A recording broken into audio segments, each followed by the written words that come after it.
Thank you, Ambassador, for having me here, Yes.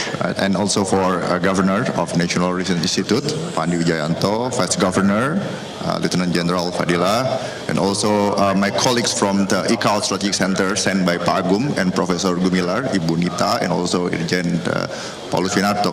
So we already have the very comprehensive coverage on the relationship between the importance of maritime domain and the national interest of Indonesia, vis-a-vis to the relationship with Indo-Pacific regions, with the AUKUS, Quad states, China, and then the dynamics in the regions. And then the governor also mentioned about the ASEAN centrality yesterday. And then now my turn is as a concluding speaker. I would like to emphasize on the importance of the human assets as the main variable, for the maritime capability development and the success for our RE national maritime strategy toward 2045. Because I have the thesis, Mr. Dodge, that the dynamic of the who can influence the rule-based order related to the maritime domain in the regions is influenced by how best the states can prepare their human assets in dealing with technology, in building technology, because domains is meaningless unless we can develop technology, can use that technology to make that domain become useful for our interest. Like the way we develop the cyber capability, the way we develop something in order to maximize what is provided by the sea, for example. So my next slide. Yeah, so I will cover it in less than 20 minutes with the emphasis on the human assets as the linchpin variable for what we have discussed for the last 2 days, for these 2 days. And then my presentation will be divided into 7 sections. And then the first sections, next slide. I just want to focus on my thesis that we have to take the most of globally emerging technology available. And then it will significantly determine how good we are as the nations and as the states to develop our maritime capability, and to make sure that we are on track as we envisioned our national maritime strategy toward 2045. We have to review on it. And then since Indonesia is the non-light country, so we have to be using the constructivist approach to engage the global market. So we have to have the right thinking about the emerging technology so we can take the most out of available at the global markets. And then the maritime capability developments, put in simple ways, they have 2 elements. First is we as the nations and as a state have to build the necessary maritime infrastructures and the respectable naval force.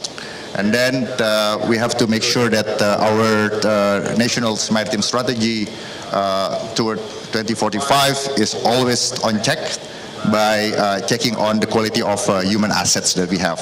Next. So at the bottom line, answer to my thesis questions is RE human assets is the linchpin variable. And then even though technology is well developed, they are not the strategists. We are human is the strategists. We are the one who knows how to use the technology. And then it's been well covered before by previous speakers. And then it will positions us better in the competitive, cooperative, competitive and conflictual settings at the world stage. And then especially now we are dealing with the phenomena of the great power politics and disruptive technology with innovative and rapid change in the character of warfare. Next. So what is next slide? Okay, so what is constitute emerging technology? So basically, what we are facing now as a disruptive, someday it will become the common technology that we will use every day. So when we talk about technology, so we have to have the future-oriented thinking out of the box. And then that's why the human assets is a very, very important, and then we cannot put that aside. And then I have two boxes here. The first box is talking about what the Pentagon defines as the 8 most important technologies that will change the character of war. And then on the next box, we can see the top 10 emerging tech according to CompTIA emerging tech community. At least we can see the conjoint between the two boxes. And the first one is the AI, and the second one is a quantum computing. Governor Andy often talk about this matter. So I follow also his thought about this, and then at least, so from these two boxes, we can see that we have to be very familiar with the AI and the quantum computing. Not we, but the human assets that will become the significant variable for the success of our strategy toward 2045. Next. So what constitutes the maritime capability development according to the draft formulated by Pak Luhut's office, Menko Maritim Investasi. At least we have two goals: to become the strong maritime state and globally competitive maritime nations. So it's a very big job, right? So then they have targets, and then they review the targets. But the point is, I would like to emphasize here, it's not only the work of the government. It must be culturally inherent in the nations. That's why the human factor is very important, and Lemhanas plays the important roles in preparing the future leaders to be able to anticipate and lead in the innovative and then the quick adaptations to the rate of change in the character of warfare. Right. So related to and then also related to the maritime domain. That is interconnected to the land, cyber, space, and air. Right, so everything is connected. And the next slide, yes, I'm talking about the coherence of the maritime strategy toward 2045. If we see here, right, the goals are very well defined. As a state must be strong, as the nations must be culturally competitive in the global place. And then there are three aspects here: economics, politics, and culture. So I just want to emphasize one more that it has been well covered by the previous speakers, that we have to know how to think right about the emerging technology and how we combine it with the maritime domain and how we develop the technology, take the most out of available. We have to think right about that, think with the future-oriented thinking, and use that for developing our maritime domain that is interconnected with other domains. So there are four here, like the basic is regulasi, oversight, institutions, and also information systems. These four are run by the humans who understand the emerging technology. And then in the strategic dictionary, we're not living in a vacuum. We're living in the environment where, you know, other people are around. So we have to be able to outpower or outsmart our contenders, yeah, put it that way. And then if we see the strategy here, it's divided into four steps. First is strong Indonesia, advanced Indonesia, independent Indonesia, and then, wow, it's a Pusat Maritim Dunia, the center of the maritime civilization. That's such a big target. Okay, next, the takeaways, the key takeaways that we can study together here is first, the future strategic leadership of our maritime domain should understand the vocabulary and the concept behind the emerging and potentially disruptive technology of at least AI and then machine learning, and the impacts of the dynamics in the maritime domain. Second, the future strategic leadership of RI maritime domain should understand the current and potential future applications and capabilities, and also some of the limitations and concerns of AI and machine learning, within the context of maritime domain and its relationship with other strategic domains, land, sea, land, airspace, and cyber domain. So, having said that, so we have to be familiar. We have to be familiar with innovative and leadership through change, where our future strategic leaders can anticipate and lead rapid adaptations and innovations during a dynamic period of what I say here, accelerations in the rate of change in warfare under the global competition, great power politics, and disruptive technology. So this is very important for us to have the right framework. And next slide. And the conclusions. So globally emerging and disruptive technology must be seen as both challenging and opportunistic phenomena to manage and exploit, right? So we should not have the preconceived mind pertaining to the globally emerging technology without first preparing our mind to embrace the phenomenon with a truly strategic mindset.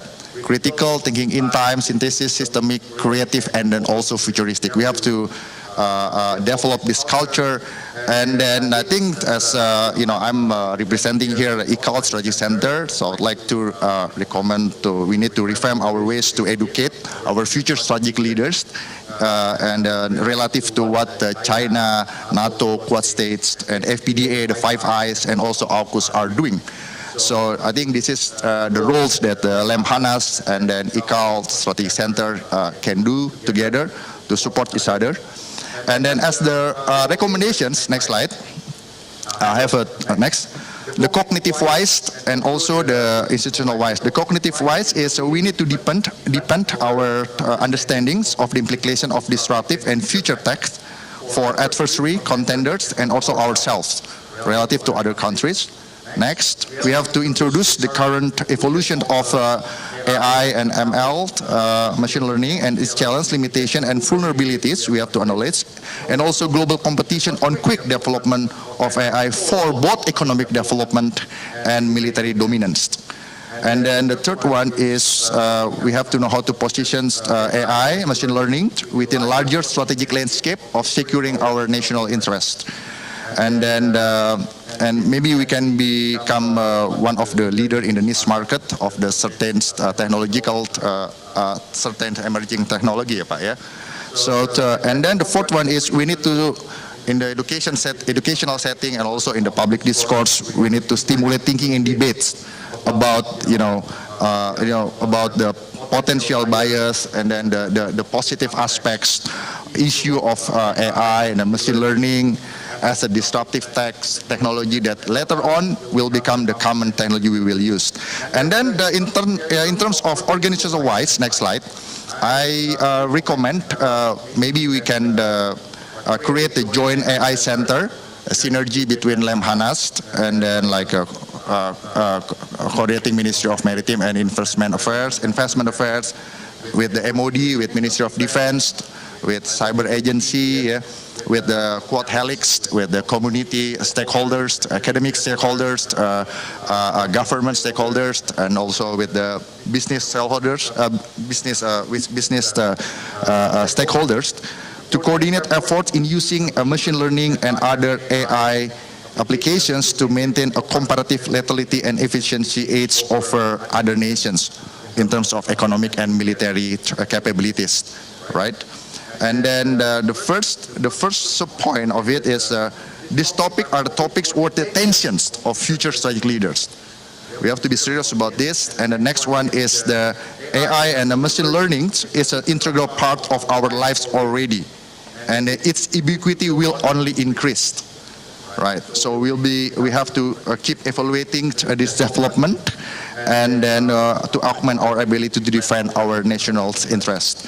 And the third point is this emerging technology can compute the big data intricately, yeah, but they don't understand strategy. We are the humans who understand strategy, okay? And then that's why any emerging technology needs humans to take those insights and determine what role they will play in a larger strategy that accomplishes the identified objectives. The last one is we need to harness its strength and knowledge its weakness, and to better use this globally available emerging technology for the future success. And next, as I represent IKAL Trade Center, so I'm, we are ready to support Lemhanas and all other stakeholders in Indonesia to address these next research questions about, emerging technology. Could this emerging technology advanced truly disrupt, and then to what level that we as trade leaders need to understand it, and then the commercial sectors related to the emerging technologies, and which applications provide the most potential for our economic and national interests, especially in the maritime domain. And then the last one is what strategic level actions that we should do today and in the near future as compared vis-a-vis to like China, NATO, Quad states, AUKUS, Indo-Pacific region states, and because we are not living in a vacuum. So as the last point, Ambassador, I just want to emphasize the importance of us to make the humans as the main asset. And maybe this is just a reflecting thought from my opinion. In Indonesia's military establishment, the J1 is the intelligence, the J2 is the operations, and J3 is humans. Maybe we need to reconsider it and to make the human as the J1. This is provoking ideas. Thank you, Ambassador. I think this is my thought for today. Thank you.